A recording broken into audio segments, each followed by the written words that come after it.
What makes us so intrigued with the darkness? To be shrouded by the very element that used to scare us and lead us to put on our night lights as children. When we walk down an alleyway, surrounded by the scum of the city, do we have a desire to be protected by some sort of figure from the sky, some sort of bright, heroic figure? Or would we rather have the inky darkness itself come up and surround us? I can feel that you, just the same way as me, have an innate connection to this darkness. A connection that makes us more apt to enjoy characters of a particularly dark origin. A character that may save us, but in order to save us, he has to inject us with the very darkness that he himself was subjected to. He has to become a symbol. And you, my friend, understand in the same way that I do, that the symbol is not darkness, but rather the use of darkness.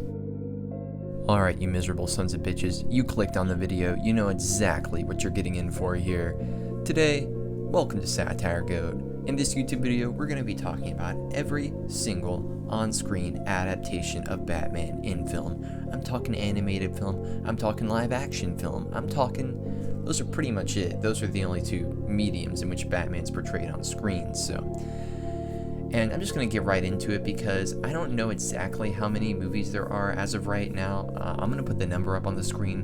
Wow, large number, probably above 100. And I'm going to watch every single one of them. Even the ones that I haven't seen at this point in the video, I'm going to end up watching them before the video's over, yeah. And obviously, the reason why this video is being made is because Batman is in a modern movie that's come out quite recently. This timeless character that is portrayed over and over again throughout cinematic history. And I think it's appropriate to start with a film that is well known as being a bit different than some of the more traditional Batman films. It's very popular, a lot of people are talking about it right now. Let's discuss The Batman. Wait, no, I don't mean The Batman. I mean The Batman from 1943, a 15-chapter serial film from Columbia Pictures that's directed by Lambert Hillier and stars Lewis Wilson as The Batman. So this movie is absolutely fucking nuts, dude, and it is hilarious. This movie is racist. This movie is sexist. This is one of the most dated depictions of 1940s America I have ever seen, dude. First off, this movie, being released in 1943, came right after the Japanese attack on Pearl Harbor. So that's kind of the plot of the movie. It's a movie about fear-mongering where Batman is more or less trying to break up this Japanese sabotage ring that's operating in Gotham City. Bruce Wayne more or less wants to kill every single Japanese person in the city, and does so by beating the absolute hell out of them with his little sus boy Robin.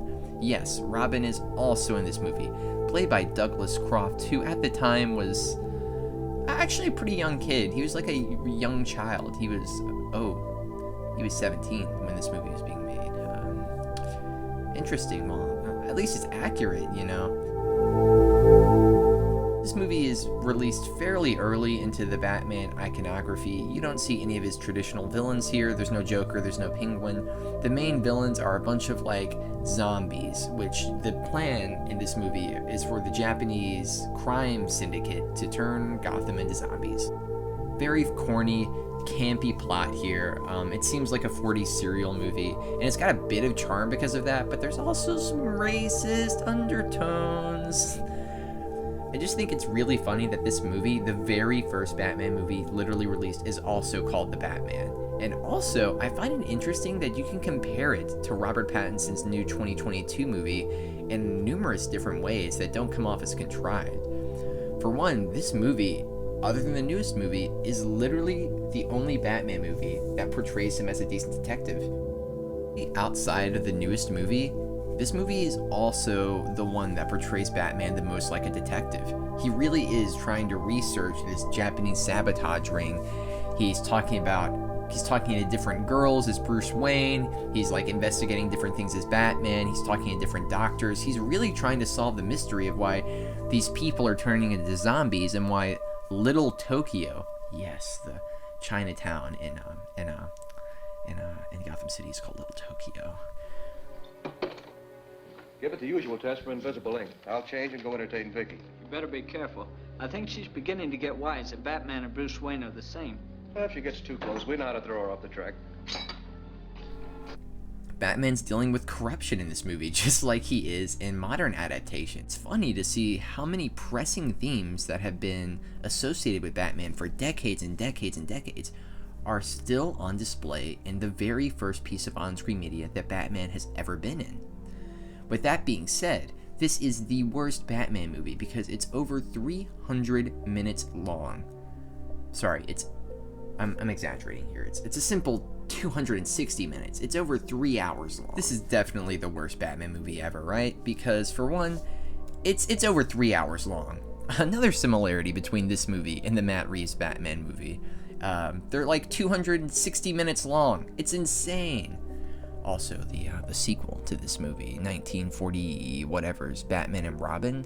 I watched part of it. It's really bad, man. Like, if direct-to-video sequels were a thing in the 40s, this would be a direct-to-video sequel. Yeah, like there's not already enough racial stuff in Batman, right? We got this guy called the Wizard who's so definitely not a white supremacist. But yeah, I don't really want to talk about these movies for that long. They're corny as shit. If you just look at some stills and some action scenes, which I've definitely been playing at this point in time, then you're going to be seeing here how corny as shit these movies are, and how, if you want a little bit of a laugh, and if you're really into the Batman iconography, sure, go back and look and check out these movies, preferably while really shit-faced. But, yeah, let's talk about some ones that I would actually consider to be, quote-unquote, real movies. And I'm probably also going to be doing a Batman voice and talking really fast because, like I said, there's 700 Batman movies. So, I'm going to be kind of brief in talking about these from worst to best, okay?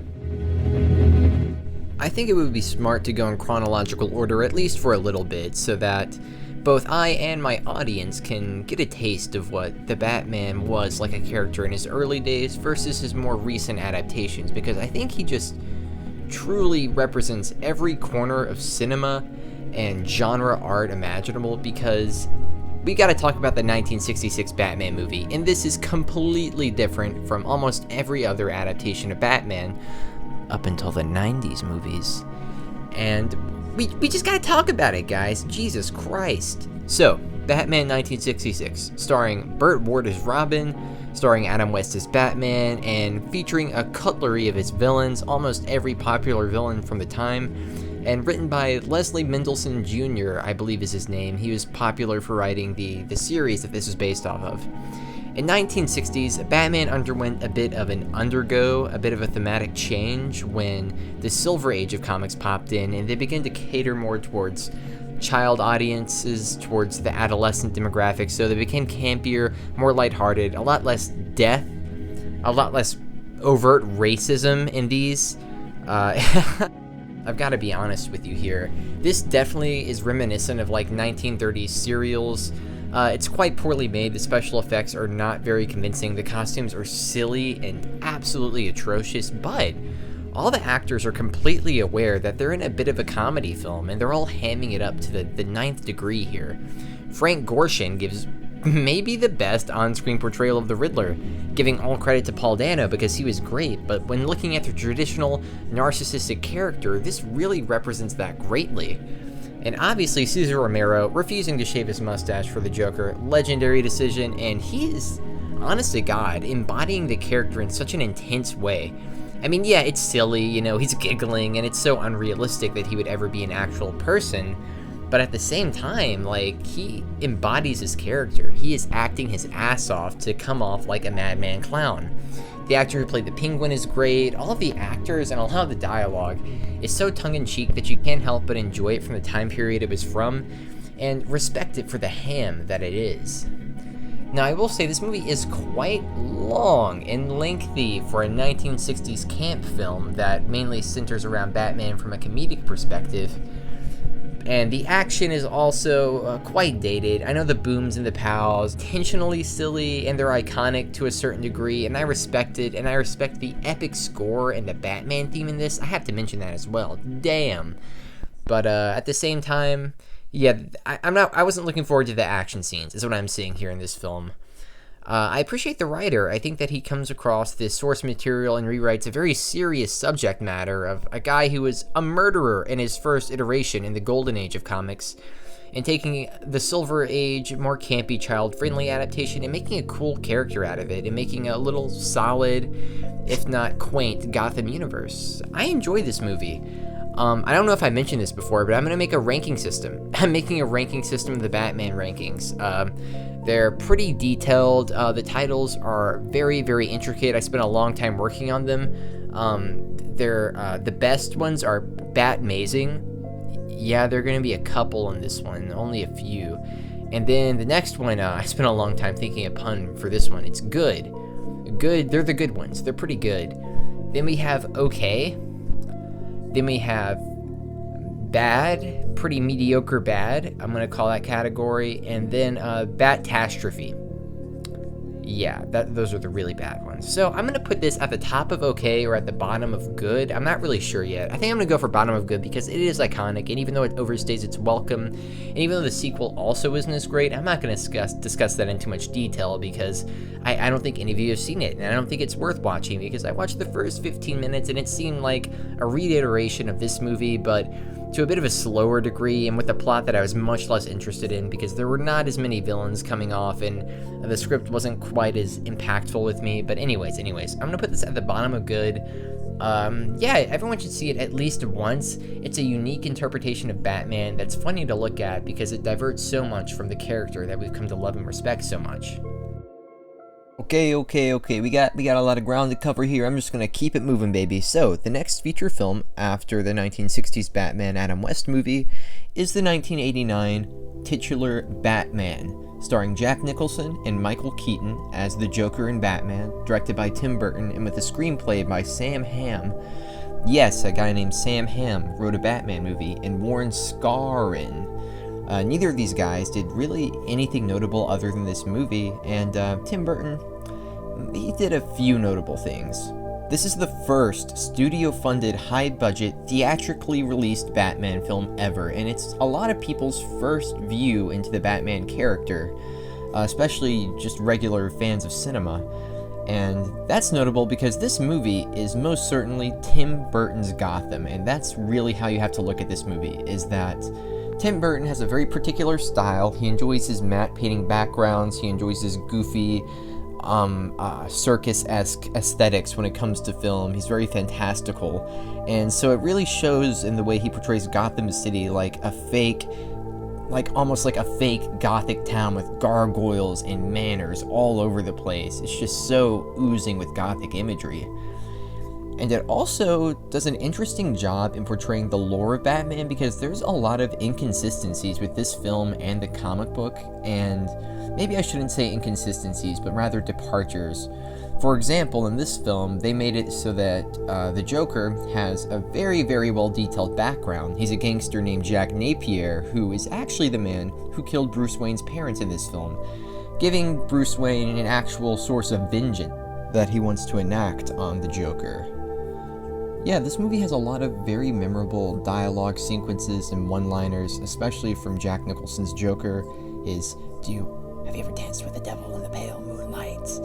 And the way he constantly keeps accosting and treating his little henchman. Oh, damn it, what's that guy's name? Alex? What's his name? Bob the Goon? Yeah, that guy's a cool little side character. Yeah, it was really interesting to see a lot of depictions of pretty famous comic book characters in a really, kind of, in a subtle way. Like, they're not trying to set up, this guy being the villain in the sequel or anything. Like, they have Billy D. Williams as Harvey Dent, which is a really good casting choice, and also evident that people probably didn't freak out about him being black back then, like they do now with Commissioner Gordon, dude. Commissioner Gordon also in this movie, relatively chill background character. A lot of these guys are not outstanding performances like you come to expect from the new Batman movies. Every performance for a character like Commissioner Gordon or Alfred is expected to be unique and symbolic in some way because they have to be held up to the older characters. But in this movie, a lot of them really don't have a lot of screen time or any memorable sequences, really.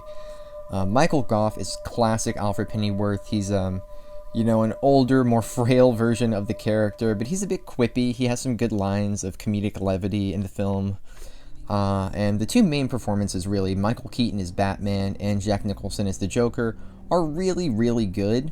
I will say I'm not a huge fan of just the plot structure of this movie. It's pretty basic to just have it be about Jack Napier being an underappreciated gangster and trying to take advantage and then being thrown in a vat of acid by Batman, and then him just planning revenge by gassing the city with laughing gas. It's, on the surface level, a pretty fantastical, absurd comedic plot that is similar to like even what was in the 1960s Batman specials. But some of the grotesque special effects, the contorted smiles that happen from Smiley, can't stress enough that the visual aesthetic is fantastic, and even if it isn't completely adherent to the comic book adaptations of Batman, which are, the cities are darker, more gritty, it feels like a real city, this feels like an alternate universe, and it's kind of cool for that. Also, I have to mention that Michael Keaton's Batman is particularly notable because he plays it in a different way than the comic book does.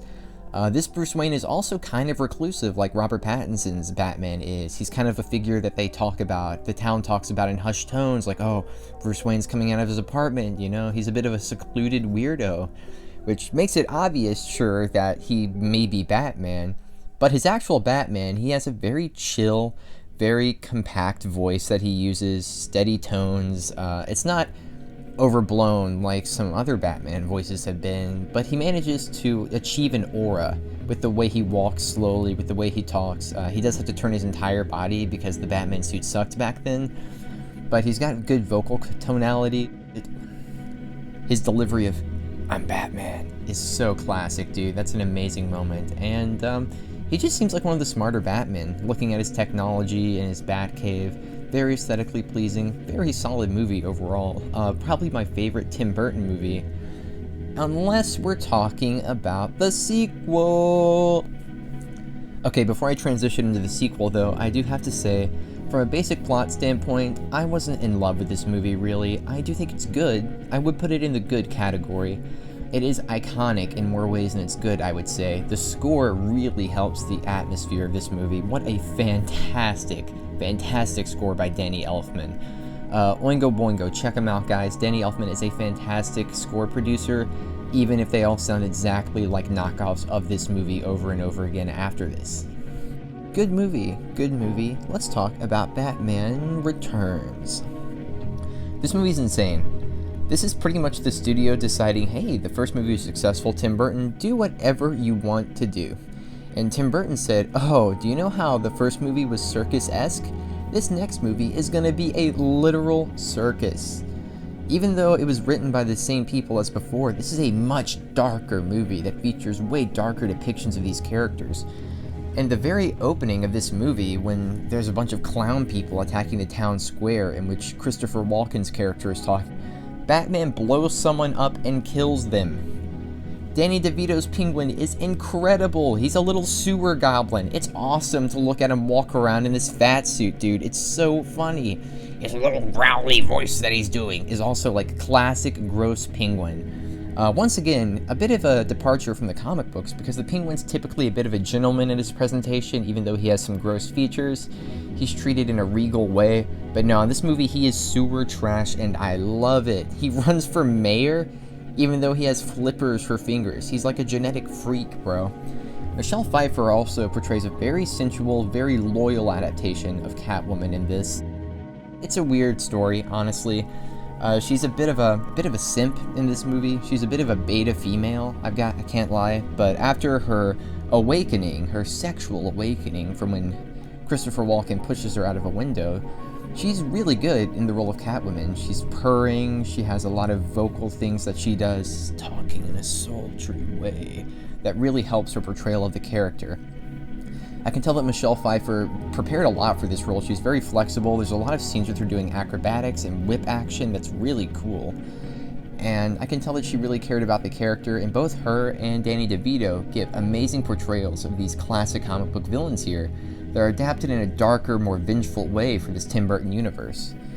Even with that being said, this movie is like intense for, what is it, PG-13 comic book movie. There are like a lot of kids going to see this, I bet, and there's a scene where the penguin literally bites off a man's nose and spits it out with blood in his mouth. It's insane. So this movie's pretty much about Danny DeVito's the penguin, being neglected and thrown away as a child, growing up in the sewer, and coming back and just planning to like wreak havoc on the world. But Christopher Walken's character, Max Schreck, proposes that, hey, if you let me kind of promote you a little bit, you can get to be mayor because, Gotham's just crazy like that in the universe. And in this weird-ass universe, I guess that just works. I guess people are just going to vote for him. And then, there's also the Selena Kyle plotline where she's like, my boss tried to kill me, and now I also want revenge. And then they team up and they're like, hey, like the cat and the bird, the penguin and the Catwoman teaming up together to kill all of Gotham's firstborn sons. That's his plan. The Penguin's plan is to kill all firstborn sons in Gotham. It's pretty crazy. Christopher Walken gets electrocuted to death in a brutal scene with really good special effects. The Penguin also gets murdered. He tries to shoot Batman, but he dies from toxic sewage. It's crazy, bro. Yeah, the Batman really has no morals, and honestly, this movie should be titled Catwoman and the Penguin, because the amount of scenes with them compared to Michael Keaton's Batman is crazy. They have so much more screen time. They have actual character arcs, while Batman's entire character arc seems to be around, hey, Catwoman's kind of hot. I kind of want to smash. And then he doesn't. And then the movie ends after he kills the Penguin. I love this movie. This movie is so bizarre to watch. It's one of those wholly unique cinematic experiences that you don't get from almost any movie anymore, much less a comic book movie. The villains are just so extremely over the top. The hero is so brooding and unrelatable just because of how violent he is. Everyone is violent. People are dying like crazy. This movie's body count is insane. But the winter aesthetic of this movie in particular makes Gotham City more of a chilly atmosphere, and I really enjoyed the departure that this movie did. Specifically, Danny Elfman's themes for the Penguin and Catwoman give this movie an unreal atmosphere. I think it actually realizes Tim Burton's Gotham City even more because of the higher budget and Tim Burton's creative ability and the financial freedom he was given to do whatever the hell he wanted. And I think this and the first Batman movie are technically like about on the same level because I'm more interested in this movie. I think a lot of the effects, the scores, the narrative choices, and just weird, bizarre background things are way better than in the original Batman. But I think the original Batman did have a slightly tighter script. It had a tighter story, even if it was a bit more bland. And Jack Nicholson's Joker, he was the Joker, right? The Joker doesn't really need a motivation, but the lack of motivation in this movie for people's behaviors are a bit striking. It's also doesn't have nearly as much Batman as it should. I would put it on the same level, the same good level as the first movie, even if I do technically enjoy this a little bit more, actually, just because of how bizarre it is and how engaging it is. I could barely take my eyes off of the screen. Everyone should watch Batman and Batman Returns at least once because at the very least, and I'll say this for everyone in the entire world, at the very least, you're gonna love the score. It's a crazy score, and you can appreciate the visuals. And yeah, thank God there were never any other Batman movies made after this and before the Dark Knight trilogy. Thank God that never happened. Oh God. So, a little bit of backstory, since this era of Batman is very sequential and all the films affect each other in sequential order. After the success of Batman Returns in 1991, Warner Brothers decided they wanted to go a different route for the sequel films because it was financially successful enough to warrant sequels, but they were a bit disillusioned with Tim Burton's violent portrayal of Batman and a lot of, let's just say, complaints they were getting from parents about the violence of these Batman movies. So, for the sequels, they decided to turn back to their roots of the Dick Sprang and 1960s era of Batman, where it was much more lighthearted and colorful. And to do this, they hired on Joel Schumacher, famed director of Phone Booth, which I believe was Oscar nominated, written by Akiva Goldsmith, Lee Batchelor, and Janet Scott Batchelor.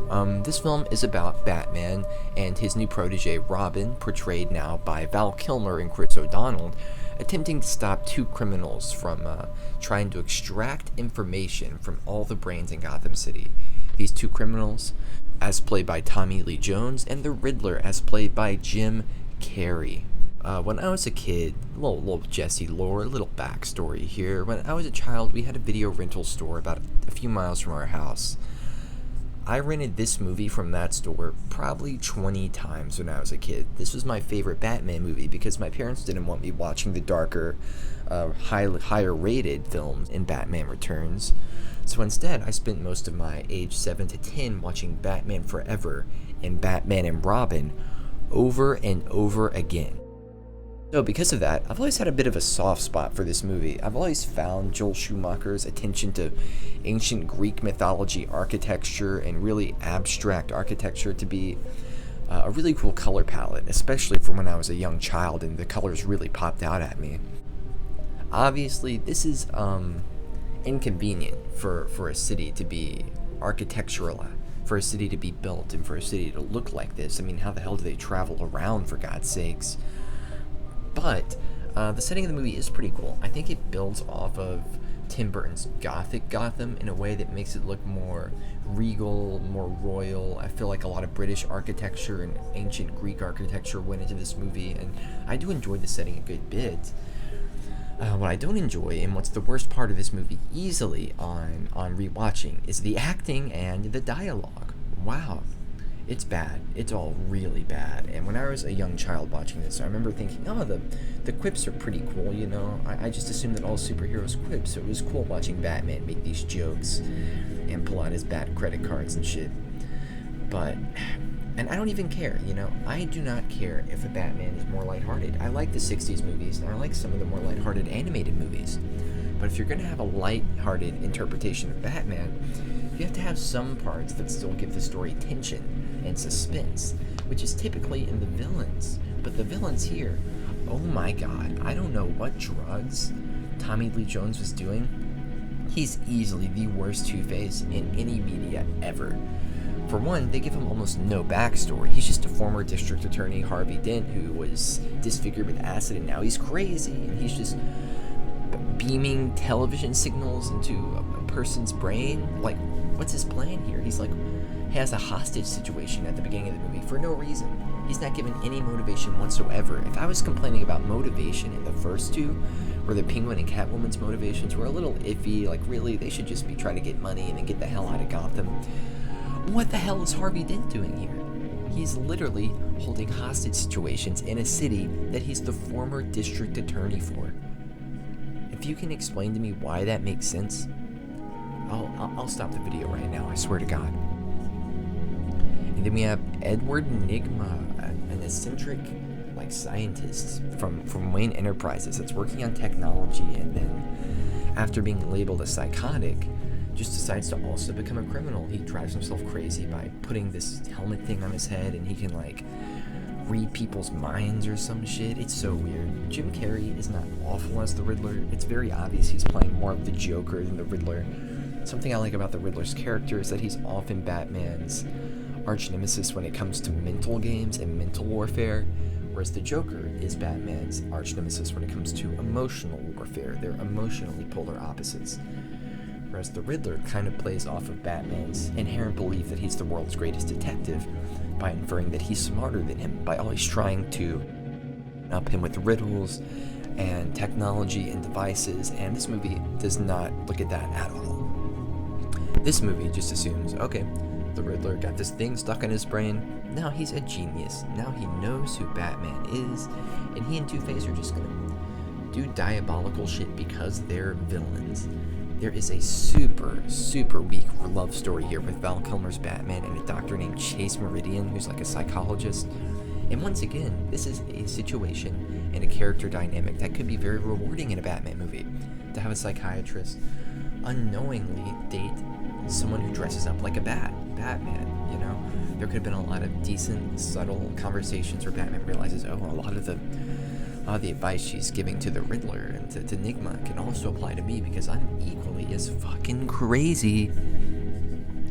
But no, Joel Schumacher's script is not intelligent enough to delineate the subtle themes of that, and instead, he just has Robin say, holy rusted metal, Batman. No, Batman, this rusted metal, it's holy.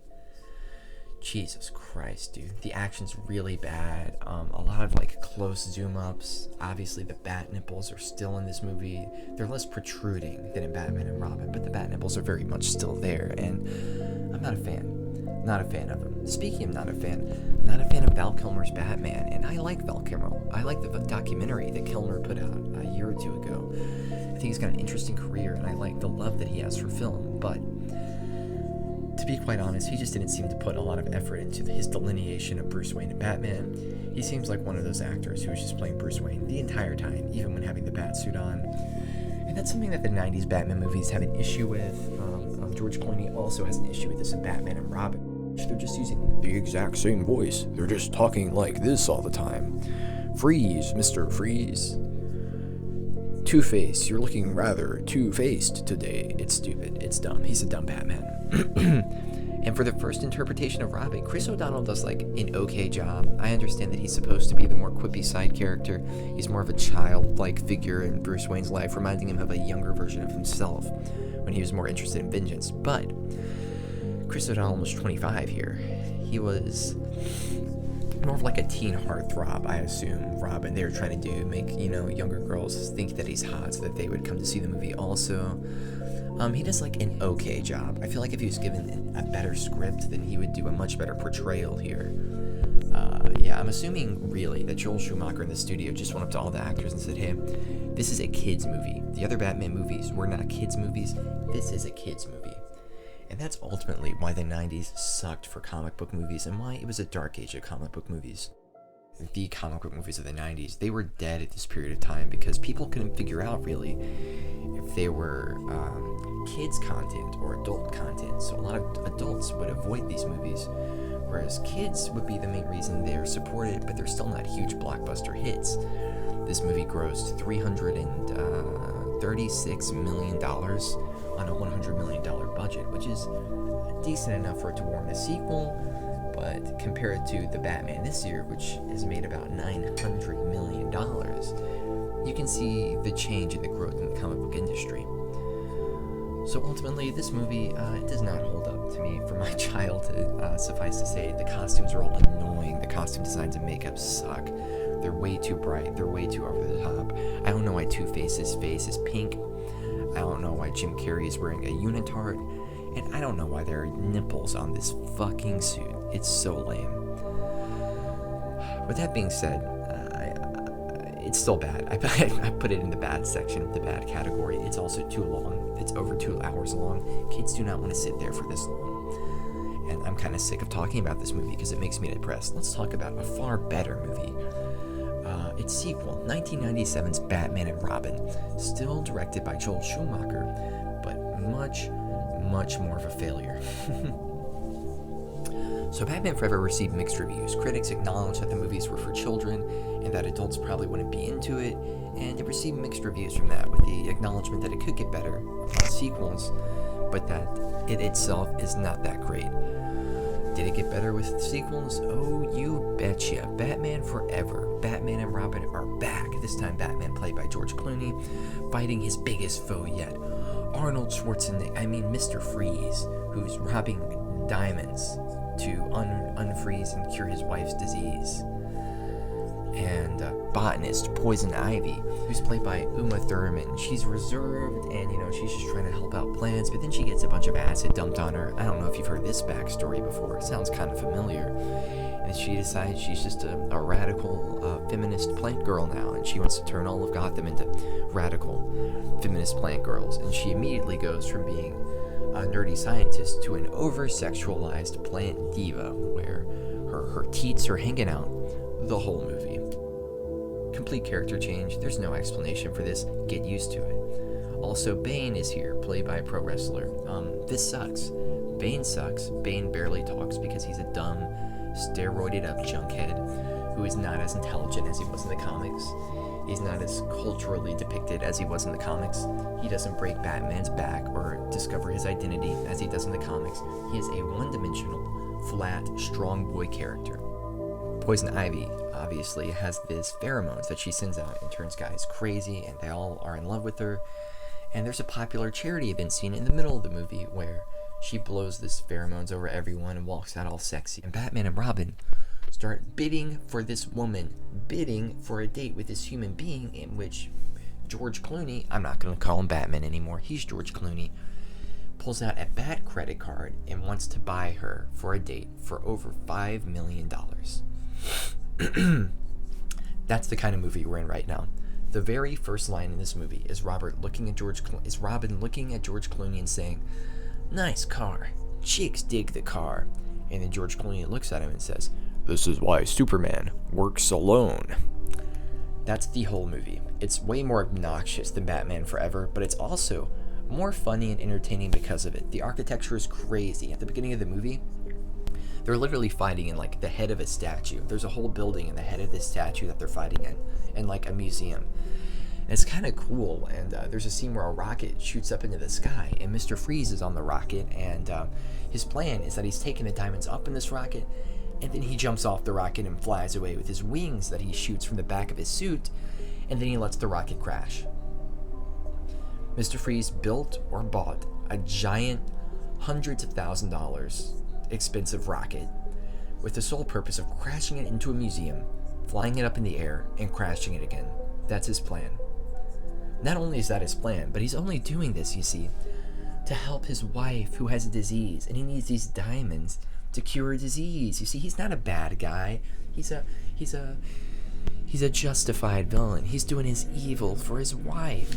Yeah, this is bullshit, and this is a stupid excuse. If you're actually going to give a villain a decent motivation like Mr. Freeze does have in the comics and in the animated series, in which his origin story was originated at, you can't have him quipping every single scene he's in and have him obviously enjoy the evil acts that he's doing, because it removes any sort of empathy from the character. They obviously want him to be an evil villain when he's fighting Batman, but in his own scenes for him to seem like an empathetic, morally indistinguishable character. But it just doesn't work because they're obviously two different characters when he's quipping and fighting versus when he's, "Oh, Nora, I miss you, Nora. My heart is ice cold because you are ice cold, Nora." They also introduced Batwoman, played by, what's her name, Alicia Silverstone, who does an okay job, actually. She's Alfred's niece for some reason. They make that her backstory. Another example of Batman and Robin in these weird 80s and 90s Batman movies, just choosing and taking what parts of the comic books they want to adhere to and what parts they want to stray away from. Like, sure, the Joker and the Penguin and Catwoman's origin stories are all completely different, but Mr. Freeze's is dead right to the extent that it doesn't fit into this universe. It just doesn't make any sense to me. This movie is so long, guys. Oh my god. But with that being said, I wasn't bored in this movie. I was more bored in Batman Forever. I think that the over-the-top performances as Arnold Schwarzenegger and from Uma Thurman make this movie way more interesting, because Tommy Lee Jones's and Jim Carrey's performances were a bit disappointing because they're more serious characters in my mind. I like them portrayed in more serious ways, and both of the actors are kind of just playing the Joker. That's really all they were doing. Arnold Schwarzenegger and Uma Thurman aren't playing the Joker. They are playing their own thing. Uma Thurman is giving fatale. She's almost like the second version of Catwoman from Batman Returns, except she's way more intense. She's just upping everything to the 10th degree, and it's funny to watch because every scene she's either really horny for people or for plants. And Arnold Schwarzenegger, he's just quipping his ass off the whole movie, and I gotta say, it does look like he's having a blast. And even though Mr. Freeze is literally my favorite Batman villain, and even though this is a god-awful abomination of that story of Mr. Freeze, and even though this depiction is sinful and it feels like if Judas from the Bible was a person, it would be Arnold Schwarzenegger as Mr. Freeze. He's kind of funny, and it seems like he's having a blast, so that's all I can really ask from a shitty comic book kids movie like this. Apparently his comic book prosthetic makeup and wardrobe took 6 hours to apply to him every day, and he got $25 million paid for this role. This is also, sadly, Michael Gough's last performance as Alfred. They have kind of a sad story where he has like a terminal disease and he's dying throughout the whole movie, and I really thought they were going to kill Alfred. I'm glad they didn't. That would have been super depressing. Yeah, and Mr. Freeze gets that like kind of ambiguous ending that I kind of like in terms of Mr. Freeze. He goes to prison with the chance to still like doing research on his wife's syndrome, just from prison, which seems like something he want to do since he's not really an evil character. Like I've said many times before, he's completely justified in his actions morally, but he's just doing things society deems as bad because he's stealing things, you know? He's not like an evil murderer or anything. Until he is. Yeah, this movie, I gotta put it in the bad shit category because it's awful. Like, it stopped Batman movies being made for 10 years for a reason. It barely made its budget back, even though there's all these huge stars. It's overly long. The plot is boring, and it's basically the exact same as the last few Batman movies. It's just villains doing villainous things without any thematic dilemma behind it, and without the director trying to say anything about the comic book genre or the characters of Batman, Robin, the Riddler, Two-Face, and Mr. Freeze. In fact, I'm gonna give these movies like actual rankings. Batman Forever would be like a 2 or 3 out of 10. There's some decent visual tricks there. There's the occasional good actor trying to give a good performance, the occasional like cool action thing or like set piece slipping in, but it's very rare. Batman and Robin is technically even lower. It's at a 1, but enjoyment wise, I would put it in a higher category here. I would put it in okay, just because it's so funny to watch, and it's so funny to watch a movie that's commonly deemed the worst Batman and comic book movie of all time. We got through the 90s, and our trip of live-action Batman movies, I think it's fairly obvious where we go from here.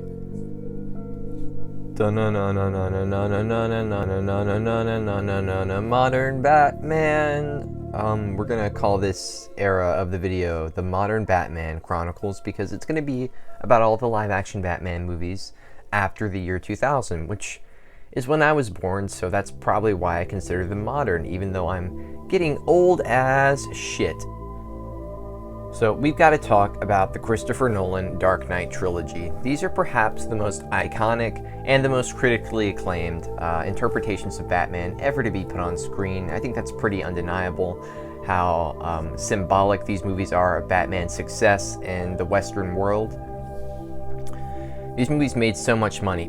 Directed by indie newcomer Christopher Nolan, who is famous only for directing his films Memento and Insomnia before now. Both amazing movies, by the way, but also rather small scale, so it was interesting that Christopher Nolan, along with screenwriter David S. Goyer, were chosen to tackle this film. And what that resulted in was Batman Begins being a grounded and completely different take on Batman than anything ever seen before. Even in the comics, when Batman was brutal, he still had a sci-fi fantastical element about him, such as in The Dark Knight Returns, where he had all that intense technology and that mecha suit where he was fighting Superman. Batman Begins is one of the initial moments, other than year 1 of course, where Batman is taken in a realistic, this movie could be considered a gritty take on Batman. Christopher Nolan and David S. Goyer really got back to the dark roots of the character, the trauma of his parents dying when he was very young. In this movie specifically, it shows Bruce Wayne falling down a dry well, being attacked by bats, and kind of forming a fear and a hatred of bats, with his parents sort of trying to, counteract that feeling. Hey, bats aren't really that bad, they're just animals like everyone else is. They taught him to be empathetic and responsible, as rich people always do to their kids. This movie's a little unrealistic in that regard. But this movie shows the drive of Batman really, really well, and the driving origin behind his character.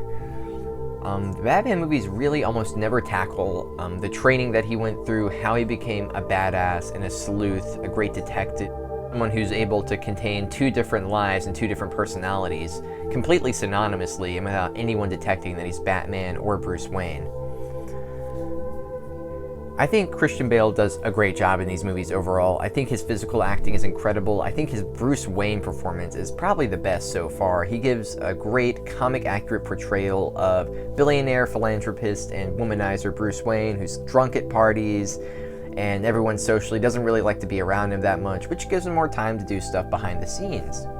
It shows him developing technology with Lucius Fox, showing a lot of like trial and error sequences with him trying out different technology and realizing, hey, this doesn't work, hey, I need more padding here, and all while Lucius Fox is pretending not to know what's going on, even though this figure of Batman is rising in the criminal underbelly of Gotham.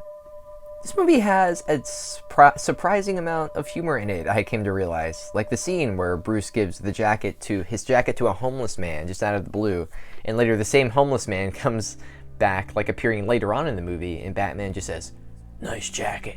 Like, that's pretty funny. That's honestly a good callback, a good use of humor for levity in this movie. It's also one of the first Batman movies to philosophically talk about Batman's right to illegally fight criminals. That's something that the Batman movies never talk about. They're always like, yeah, he's Batman, some of the police don't like him, but you know, the city loves him. I mean, no, people are scared of Batman in this movie, just like they are in the Robert Pattinson movie. But in this movie, there's also an undertone of the police like knowing that it's not legal for him to do what he does, and they're trying to like actively capture him early on in the movie until the climax with Ra's al Ghul / Ra's al Ghul. I'm gonna call him Ra's. I prefer Ra's. Ra's al Ghul is trying to gas the city, kill everyone in Gotham, blow it up, you know, doing his little terrorist thing, and Batman saves everybody and kills Ra's in the process. I don't care what that line was that he said. He murdered him. He could have saved him, but chose to allow him to crash and die. I don't think the themes are subtle. I think that the movie's dark atmosphere and real-life city setting serves it well to put Batman in this real-world scenario. There was a reliance on traditional stunts and mini effects over computer-generated imagery in this movie, which I really enjoyed. All the suits were real, the cars were real, all of the filming and fight and training sequences in different countries on mountains, that's all real, and you can really feel the scope of this movie with brilliant camera work by Christopher Nolan. He's a fantastic director, gives all of his movies a very level, very cold feel, where you get to see the characters completely enveloped by their rich surroundings. I like Liam Neeson as Ra's al Ghul a lot. A lot of people consider Liam Neeson to be a rather one-dimensional actor. He kind of just does the accent the whole time and speaks in a steady manner without much emotion. And that's perfect for Ra's al Ghul. Ra's al Ghul is centuries of years old in the comics. I can't remember if he's completely that old here, but he's still the leader of Shadows. It's an assassin, ancient society unit that likes to punish the corrupt. And since Gotham's so corrupt, there's a bit of a power dynamic between Batman wanting to take out the criminals and the corruption himself, and the League of Shadows wanting to take out the criminals and the corruption by murdering everyone, which Batman just sees as immoral. He doesn't like murder, he doesn't like guns, which creates an interesting dynamic between the two, especially since Ra's sees Bruce as his successor in a way. Being so strong, so level-minded, he just doesn't get Bruce to break to the point where he kills people and joins the League of Shadows. Pretty interesting stuff, a good dynamic between a hero and villain. Ra's al Ghul, classic comic book character. I'm glad he got this decent portrayal on screen. He doesn't get a lot of 1v1 dialogue scenes with Bruce, sadly, or a lot of interaction with other characters, but he's pretty solid. Also, two other people I have to mention as being fantastic in this movie. Gary Oldman as James Gordon. Jesus Christ, man. Not only is his accent just unnoticeable, he sounds amazing as like a New York cop, James Gordon type character, but he's genuinely the most decent cop in the whole city. You really, really understand his relationship with his family, how much he enjoys the city, and Ullman's mustache, legendary. Every line he says, you can tell that he's completely ingrained in his character. Also, Cillian Murphy as Jonathan Crane / the Scarecrow. Great character, really glad they introduced the Scarecrow. They had to do a more realistic approach. He couldn't be dressed as a Scarecrow in this movie, so he just has a little mask that he uses to freak out inmates who he puts on hallucinogens. He's got a pretty natural integration into this universe, and I love how he continues to be through all movies, even in slightly varying less degrees in each movie, but Still, Cillian Murphy has a great performance, or Cillian, it may be Cillian. Cillian Murphy has a great performance, and every second he's on the screen, you want to stare into his blue eyes and just give him a kiss. Something about Batman Begins that I like less than all the other movies is Batman's relationship with Rachel. I don't think Batman needed a single romantic interest in this movie.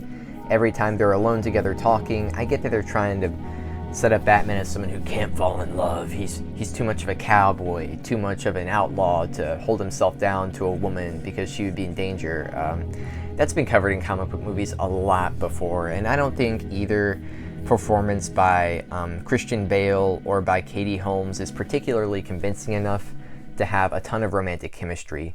And Rachel overall, even though I get her purpose in the movie, especially when she dies in The Dark Knight, it drives a lot of characters to do very interesting things in that movie. Here, she's not great. This movie's still pretty good. Batman Begins is a pretty good movie. I liked how Kim Watanabe was hired as like a decoy of Ra's al Ghul. You think it's him, he's gonna be the big bad guy earlier in the movie, and then no, it's Liam Neeson. Big shocker. I think everyone knew that. But yeah, good movie. The action scenes aren't quite as great. They're filmed very dark, so even though you do want to see Batman enveloped in darkness a lot of the early action scenes, if it's not training with Ra's al Ghul, it's dark hallways and dark streets and dark parking lots and people peeking around cars and a lot of quick shots and edits. The action is not that great in this movie, but the movie overall, the dialogue and performances are all fantastic. The directing is stellar. It's a good movie and a great Batman origin movie.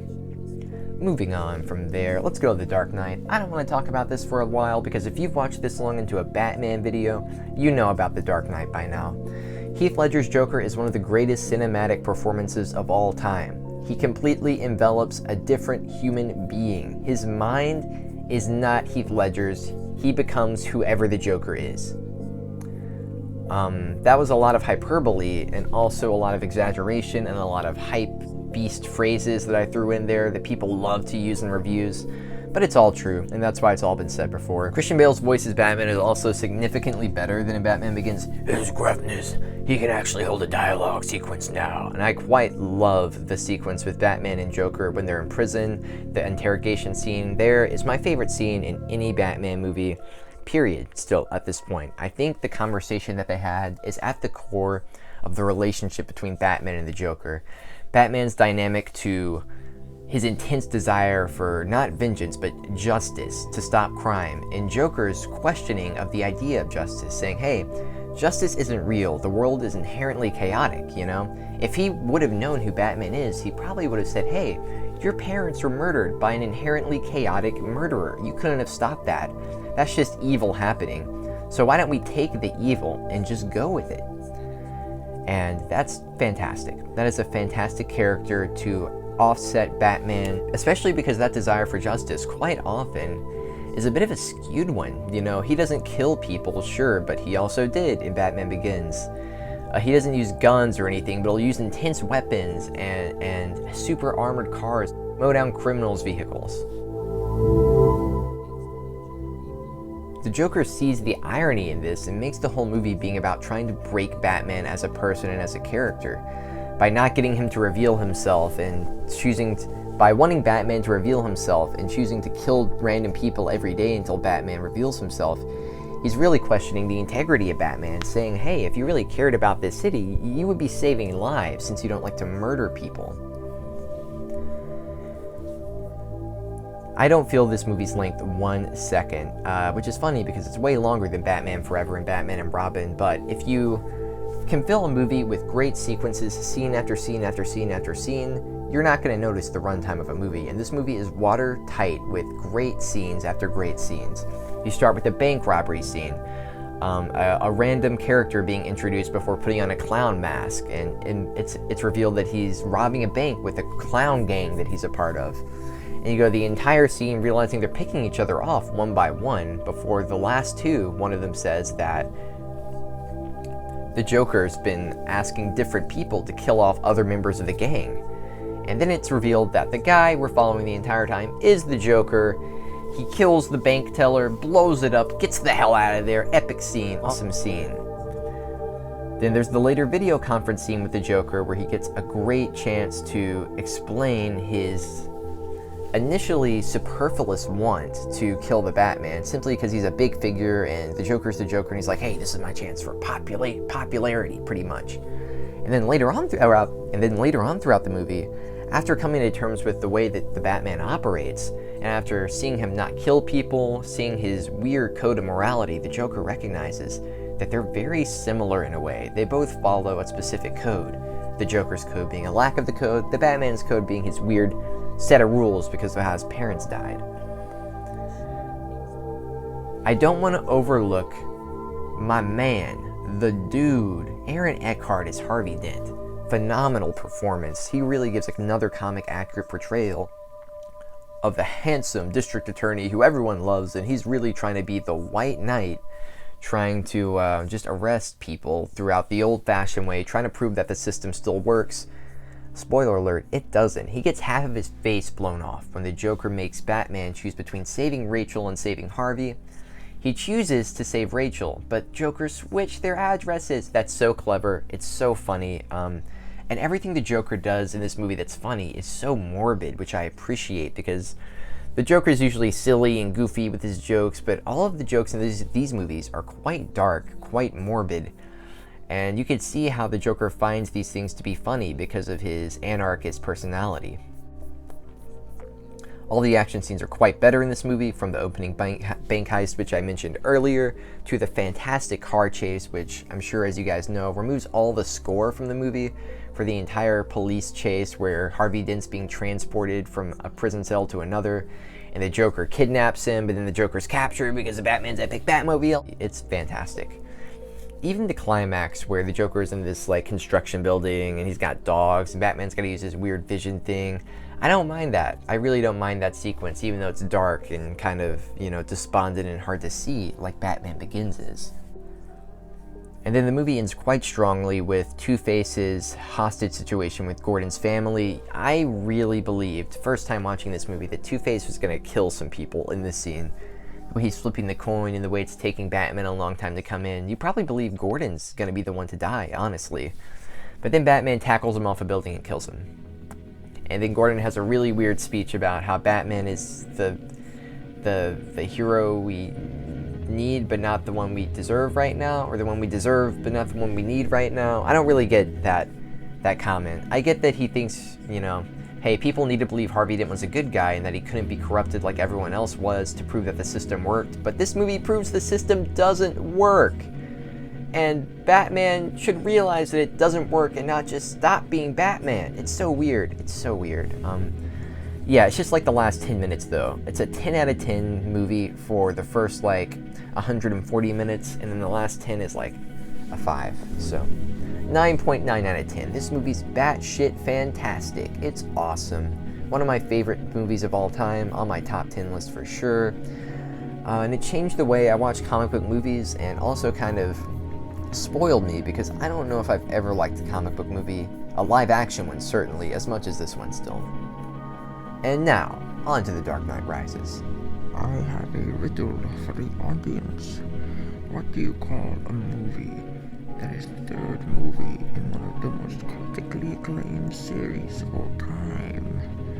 Is it always disappointing? Look at Star Wars, Star Trek. Every movie trilogy has a disappointing conclusion, and most people think that is the case with The Dark Knight Rises. Sorry, that's kind of cringe. Don't worry, I won't keep doing that accent, I promise.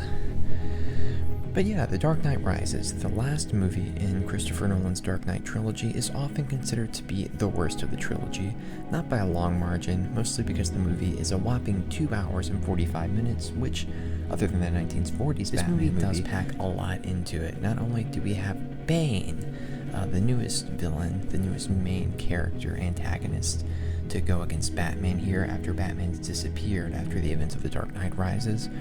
Bane is a terrorist. He's a former member of the League of Shadows, which isn't revealed really for a while. And Bane is kept motivationally ambiguous for most of the movie, which I really enjoy. You just see him as this force plowing through the city, blowing up banks, kidnapping people, capturing Commissioner Gordon, beating the absolute hell out of Batman once he finally appears later on in the movie.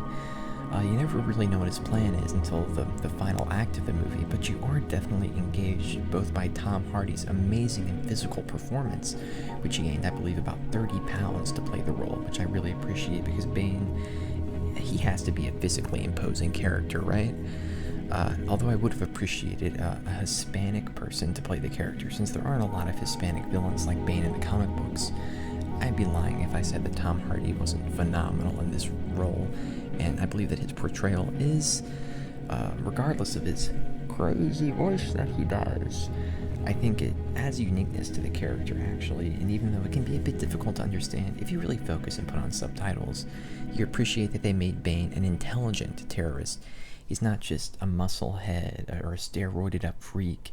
He has to use drugs to contain himself, actually. The drugs don't make him stronger, rather they make him more human, which I think is a great twist on the character. And again, he's a bit of an intelligent match for Batman as he figures out that Bruce Wayne is Batman rather early on in the movie, similar to Bane from the comic books. The comic book story of Bane breaking Batman's back, sending him into a bit of a depression spiral, and when Batman comes back later in the movie, coming out of the pit that Bane was from, and coming back to save Gotham City from him, it has a pretty huge impact. I'm going to say up front that the third act of this movie is one of my favorite hours of any Batman property ever. I think the third act is almost on the level of The Dark Knight because the cinematic scope of this movie is incredible. The use of practical effects and CGI, the mixture of those two, and especially the third act when the city is completely overrun by the former League of Shadows. Everyone's inside, there's tanks everywhere, buildings are being demolished, there are bombs being set off. It's like a military city. It has a great atmosphere, which is something Batman movies need to have. That's why I love Batman and Batman Returns so much. And The Dark Knight has a similar level of atmosphere, but I think The Dark Knight Rises actually succeeds in having a higher cinematic atmosphere than The Dark Knight did. Just when you watch the third act of this movie, you get this epic feeling that it truly is the conclusion to an epic trilogy. With that being said, I actually feel the 2 hour and 45 minute runtime of this movie more than maybe any other Batman movie since the first one. And that includes the new Batman movie, which is about 10 minutes longer. There's just a lot of character shoved into it, and as opposed to the new Batman movie, which does it in more of a comic book serialized style, all the characters are kind of separated in this movie. Selina Kyle's doing her own thing, and it doesn't really have anything to do with Bruce Wayne's storyline. Harvey Dent and Commissioner Gordon's storylines are kind of also separated and aren't really delved into that much. Gordon doesn't really have a strong arc or storyline or any unique things to do in this movie. They also decide to add in Joseph Gordon-Levitt as a new cop who ends up being kind of cheesily revealed to have the middle name Robin at the end of the movie, which I never really liked. I think that was a corny and unnecessary nugget for the Batman fans there. He really did not have any similarities to the comic book Robin at all.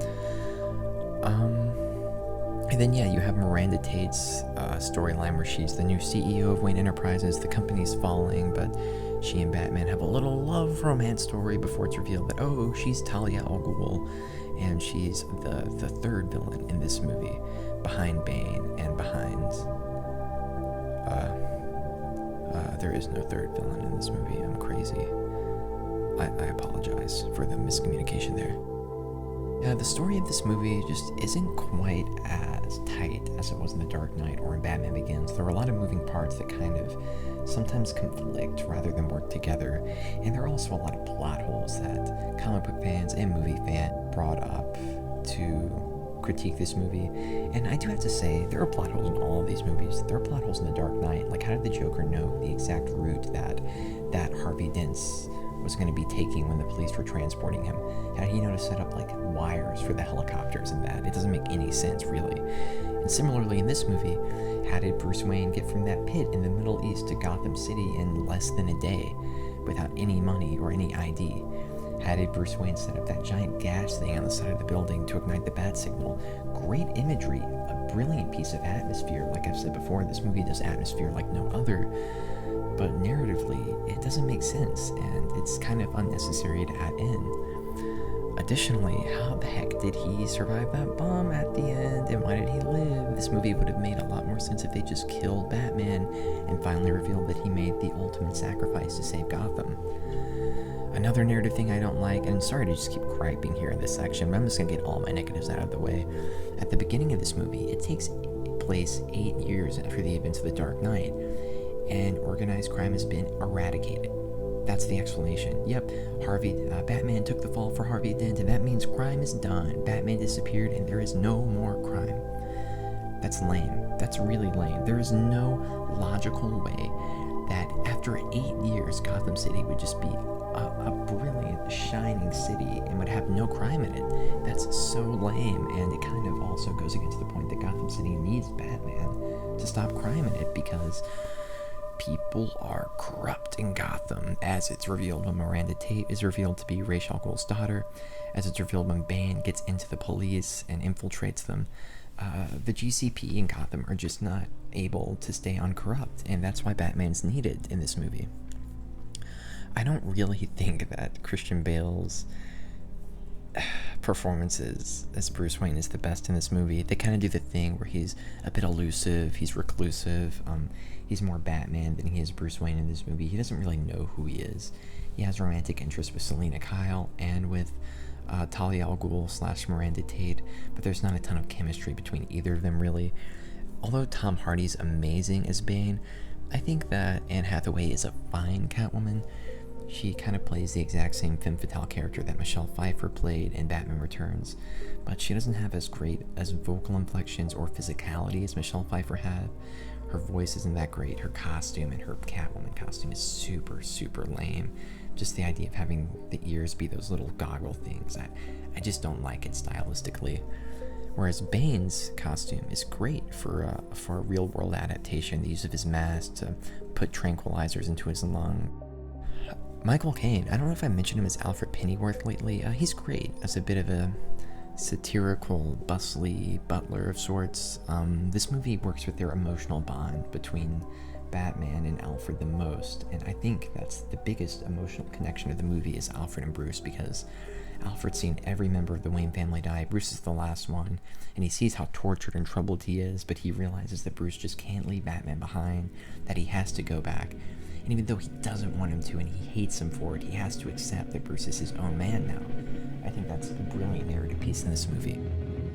Outside of the Batmobile chase in the middle of The Dark Knight, these have the best action scenes in the entire trilogy.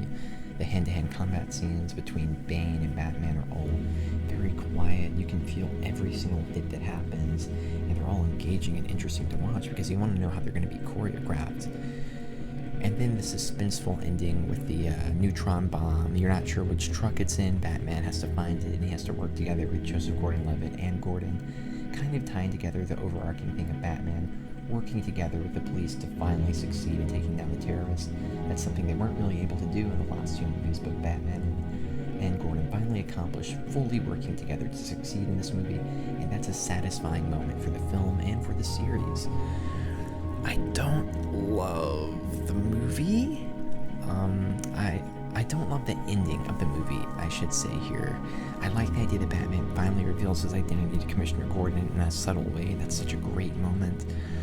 I think that it kind of just ruins the sacrifice at the end of the movie. You can't have the main character sacrifice himself and then also survive and be in a relationship with Selina Kyle because they just had that much of a connection. Like, no, Batman and Catwoman's relationship is always that they can't be together. One's a criminal, one's a vigilante. You know, they're meant to always cross paths, always have a bit of a fling with each other, but never quite be right because they differ morally so much. I like that Jonathan Crane also appeared in this movie as a bit of a judge for the kangaroo court they were holding. That's a really fun moment. I do always love seeing Cillian Murphy show up in these movies. He's kind of this Batman's Joker because he appears in every movie, and he's the only villain that's just apparent in every single one of these movies. As a conclusion to the Dark Knight trilogy, and as a display of epic cinematic filmmaking with a budget of $250 to $300 million, which was an insane budget at the time, nearly double that of The Dark Knight. This movie succeeds tenfold, I would say. The writing isn't great. There's not a lot of great one-liners in this movie. I like the one-liners more in the first two. The "I'm not wearing hockey pads" and "nice suit," which I mentioned before. Those are funny. Those take levity out of the movie. But in this one, I don't know if it was David S. Goyer, his script being more influential in this movie, but I just didn't really enjoy the writing. A lot of stuff seemed on the nose. Philosophical dialogue between Bane and Batman and Catwoman and all the police. It didn't seem as natural in this movie. It didn't seem like something these characters would actually say, but rather something the writers would have these characters say. You know what I mean? Still, the action and cinematography is great. I absolutely adore Christopher Nolan for taking this grounded approach to Batman and making an action suspense movie with Batman in it that just reminds you more of like, I would say the Ocean's 11 series and the James Bond movies more than like a comic book adaptation. It's revolutionary, it's groundbreaking. I would put this movie really high up in the good category because I don't watch it very often because the very first act of the movie drags a bit with the setup and the introduction of the characters. In the second act, things start to pick up before an amazing third act. It's not as tight as the first two, but you gotta watch it if you love the trilogy. And I think it's slightly underrated, which is weird to say because it's a critically acclaimed and financially super successful movie, but people kind of crap on this one as not being good as the other two. And even though it's not quite, it's very close. I think it has some phenomenal moments that have to be respected. The Dark Knight Rises. And after Christopher Nolan's superhero magnum opus, that was the Dark Knight Trilogy. Suffice to say, Warner Brothers took a step back. They reveled in the success, and they maintained a very tasteful approach to comic book movies. Oh wait. I fucking sucked. Thank God for 9 years straight there wasn't any interpretation of Batman on screen that ruined the integrity of the character. That didn't happen at all. Okay, so I'm going to talk about this, right? I am. Even though there wasn't a standalone Batman film, and I declared that I wouldn't talk about any congregation of Batman with other DC character movies, you know what I mean? Like the Justice League Wars. It's kind of different because those are animated. I do want to discuss this briefly because Ben Affleck as Batman, or Batfleck, as he was so quirkily called by the DC community, is a big part of Batman's character for the last decade of film, right? So I'm going to break this part pretty briefly down into three specific sections. Mini sections, if you will. Call them mini games for the hell of it. The first part is going to be Ben Affleck's performance as Batman. Simply, how good was he as Batman? The second part is going to be his interpretation in Batman v Superman. And the third part is going to be his secondary performance as Batman in Justice League and the Snyder cut of Justice League, since those are pretty much all of his on-screen roles. So let's be positive for a bit, because I know there's a bit of a cult following for these movies. I know a certain section of the DC fan base was hyped as fuck. Comic book nerds were super into this movie because ultimately Ben Affleck as Batman was going to be a Dark Knight Returns version of Batman. That was sort of what it was being marketed as. That's what I feel anyways. A darker, more violent Batman who kills people more ultimately and more openly than ever. And that says a lot from, as we've seen, a history of movies where Batman kills people in almost every fucking movie. Ben Affleck plays let's just say an interesting combination of the drunken billionaire playboy brute, like having a good time, you know, doing a bit of a drunken, exuberant persona, which he thinks Batman would be in public. And it's kind of interesting to see that, you know, especially since Christian Bale just did that, and especially since we've had other versions where Batman's more stoic, especially after this. But I don't think it's ironic enough, you know. Okay, and onto the Justice League part. Let's go. Yeah, these movies both suck. Even the Snyder Cut sucks. Like, that's my opinion. Just gonna put it out there. Be scary in a very small and contained space, right? He's supposed to intimidate criminals by using the darkness and veiling himself.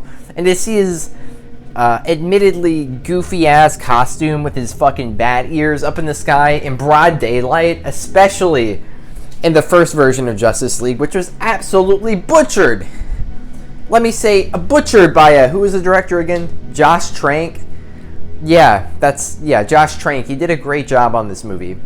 He definitely didn't put too much comedy and have Batman. Guys like James Gunn, if James Gunn didn't succeed at being James Gunn, you know? I think his dialogue is just way too on the nose. I think the humor just isn't consistent in most parts, especially with the theme. After the critical dismantling that came with the DCEU, Batman v Superman, and Justice League, Warner Brothers decided to back off on a solo Ben Affleck movie for a while, and instead hired director Matt Reeves to eventually helm another standalone Batman movie that had nothing to do with the Christopher Nolan Trilogy, the DCEU, Ben Affleck's Batman, or any other interpretation of Batman, really. Matt Reeves, the director of Planet of the Apes trilogy and of Cloverfield from 2007, is an interesting choice to helm this film because he had no previous interaction with any comic book films before, and is more so known for dramatic, realistic interpretations of film, which led me to assume that this was going to be another Nolan-esque Batman film where everything felt super realistic to the point where it loses its comic book edge just a touch. I really wanted something different and unique about the Batman because I feel like before seeing this movie that every interpretation of Batman we could imagine be on screen has already been on screen. We had Nolan's realistic movies, we had the corny films of the 60s and the 90s, we had the gothic noir films of the 80s from Tim Burton, and then we had the overblown, violent Dark Knight Returns Batman with Zack Snyder's movies, albeit done not all the best. But much to my surprise, this movie revealed to me that Batman is a far more dynamic character than one could assume, because this presents a Batman storyline that I was previously familiar with in an entirely different light. For one, I just want to say that the Batman reminds me a lot of Year One and The Long Halloween. I think, in fact, that this is a direct adaptation of both of those put together a little bit. From Batman's relationship with Jim Gordon, his fighting with the Gotham Police Department, to the mysterious serial killer who's been disturbing Gotham, to Catwoman's role, romantically challenging Batman and his morals and belief system.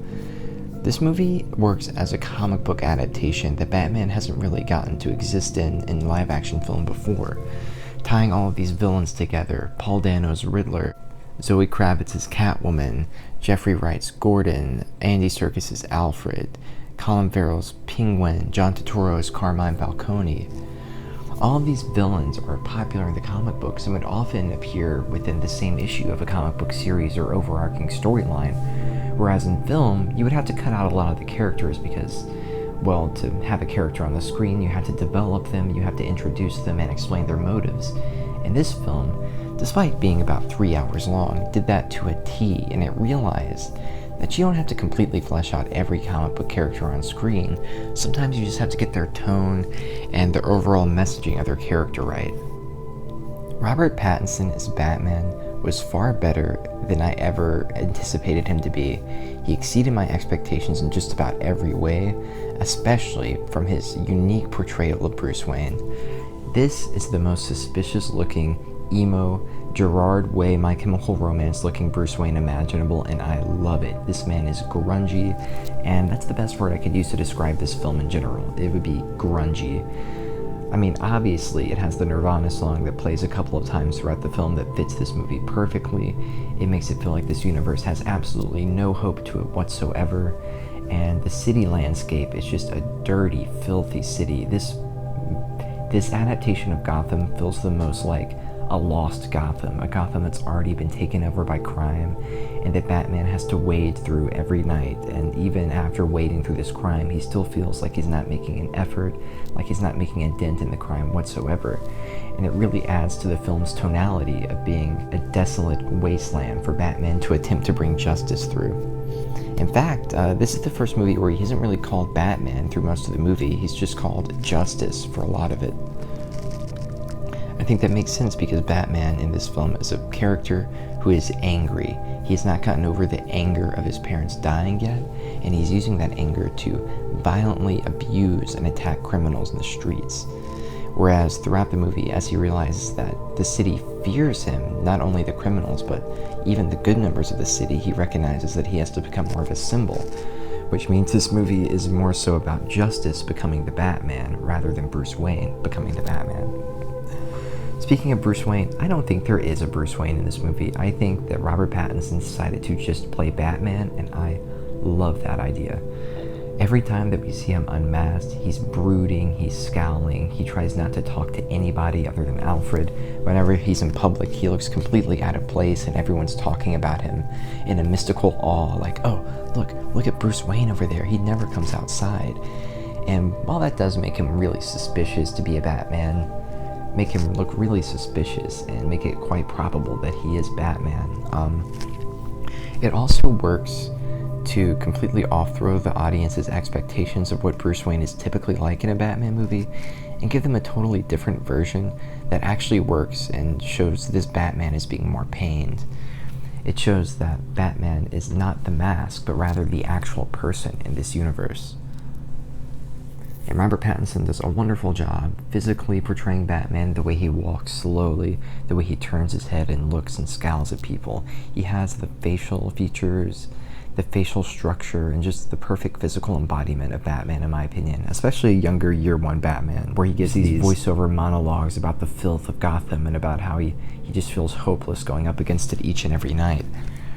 The storyline is reminiscent of like the Zodiac Killer storyline, which I also believe was done to make this movie a bit more realistic. This movie, even though it's a comic book movie, and even though it's a grungy comic book movie, still tries to obtain a tone of realism. Catwoman has a very basic costume and looks like something she sewed herself, almost like an homage to Michelle Pfeiffer, which I like. I think Zoe Kravitz did a decent job, even though my least favorite part of the movie is her relationship with Batman, because I think they have a perfectly serviceable friendship where they're both trying to get something out of each other, and they're both using each other to get their own goals. But when it becomes a little bit romantic, I don't really like that. I really wish this Batman film took a completely different route and make Batman emotionally disconnect from everyone. Like disconnect from Alfred, from his parents, from Catwoman, from the citizens of the city. I just wanted him to be completely disillusioned, and for the overarching narrative of the story to be him finding his emotion, to be him finding his pride about protecting the city, and to realize his importance and having to become a symbol. And even though that is his character arc, it would have worked better if he was even a bit more of an asshole, to be honest.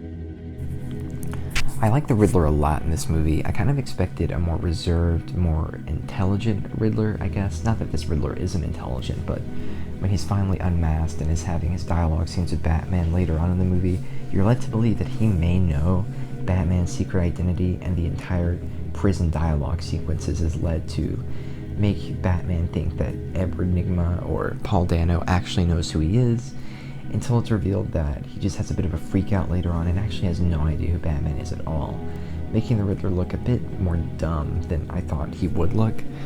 Nevertheless, I love Paul Dano's performance. He is the best incel supervillain character of all time. I cannot believe that they made a Redditor the main villain of a Batman movie, but here he is, and it is awesome, and it's hilarious, and it works a lot for the social commentary of this movie. You can tell Matt Reeves really wanted to derive a lot of modern issues that would come with Batman, like how a lot of people on the internet would look up to him like a symbol, and especially how corruption and greed within a city can really drive its citizens to taking drastic measures. You see the drastic measures that the Batman takes, and then you see the drastic measures that the Riddler takes. And you see that although they're different, they're also similar in a way, and Batman realizes that they're similar in the climax of the movie before finally deciding to become a symbol for good rather than a symbol for justice or violence. My favorite performance in this movie does have to be Colin Farrell as Penguin. He is completely unrecognizable in this role. The facial makeup and the prosthetics are fantastic. I love the use of the Iceberg Lounge in this movie. I think it's a visually wonderful place to have fight sequences, and I just love the Iceberg Lounge in general from the comics and from the Arkham games, so I think this is a very cool addition. Also, I didn't expect for Carmine Falcone to be such a big part of this movie. the decision to have him be Catwoman's father is an inspired one, and I think adds some dramatic heft to Catwoman's story that I didn't think it had previously. And also, John Turturro is such an underrated actor that I think his little mustache and his performance as the Roman is fantastic. I think all the performances are great. I could have used a little more of Andy Serkis as Alfred. I think there's a scene in the middle of the movie where it's teased that he may die, but he ended up not really dying, and that's kind of a waste. I think it still would have made Batman's character arc more impactful if Alfred had died and he had to accept that Alfred died because of him and that he had to grow because of that. These are just small gripes in the larger scheme of the film. I think that its narrative works really well. I just think there are small decisions that it could have been made to improve it tenfold, you know. As it is, this movie does serve as a bit of a repetitive take on movies like Seven, movies like Fight Club, a lot of Fincher movies, honestly. I think the cinematography in this movie is great. It looks beautiful, very expensive. All the fight scenes are great also. The hand-to-hand combat scenes, Batman's sneaky scenes where he's got to sneak in and out of the shadows. That line where Batman says that he is the shadows works well because it's really what he's like in this movie. You're always looking in the shadows trying to figure out where he's at, just like the criminals are. It really puts you in the perspective of the criminals. My last small critique would have to be the score not being all that diverse, although I do like the use of the Nirvana song, and I do like the dun dun dun dun that happens over and over again to signify the Batman. I don't remember any other individual pieces like I did from the Dark Knight trilogy or from the Burton movies, and that just may be because I have to let this grow on me and to watch it a third or fourth time to let the score grow, because I am very familiar with those previous scores.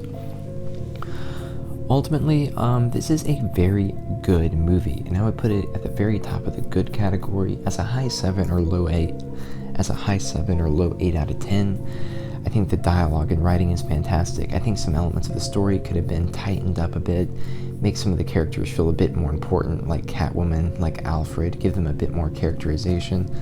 But ultimately, all you really need to make a great Batman movie is to put the character of Batman in a situation where his morals and beliefs are challenged, whether that be physically, emotionally, or intellectually, and derive some sort of larger meaning from society, from Batman. Christopher Nolan did that great, Tim Burton did that, and now we see Matt Reeves and Robert Pattinson adapting a brand new Batman, perhaps the darkest Batman we've gotten before, into another modern adaptation.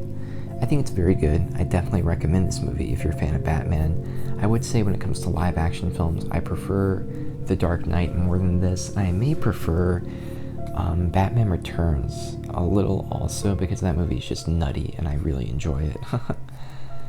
But yeah, definitely check it out, guys. This is the movie that made me want to make a video about Batman, because it allowed me to realize just how diverse Batman can be as a character, and how he can be used by different voices and different creative visions to portray what the director and the actors want out of him and out of the character.